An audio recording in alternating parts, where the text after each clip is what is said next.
অভয়ার বিচারের দিকে এক ধাপ এগোলো রাজ্য সরকার।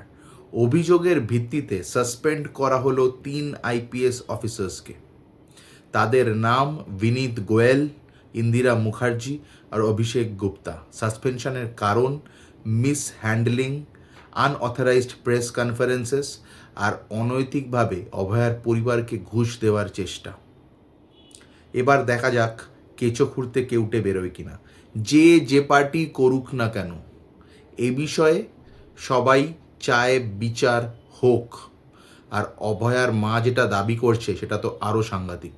আর এ বিষয়ে কিন্তু কেউ মিথ্যে কথা বলতে পারে না, তাই সবাই তার কথাই বিশ্বাস করছে। আর এখন কিন্তু তিনি সিস্টেম, তিনি আগের সরকার ওনাকে বিচার দিতে পারেনি বলেই আমার মনে হয় ওটা একটা ভ্যালিড রিজন ওই সরকার চলে যাওয়ার। এখন তিনি কিন্তু একটা সিস্টেমের পার্ট। আশা করি উনি বিচার পাবেন। আমরা সবাই ওনার বিচার চাই। নমস্কার, ভালো থাকবেন।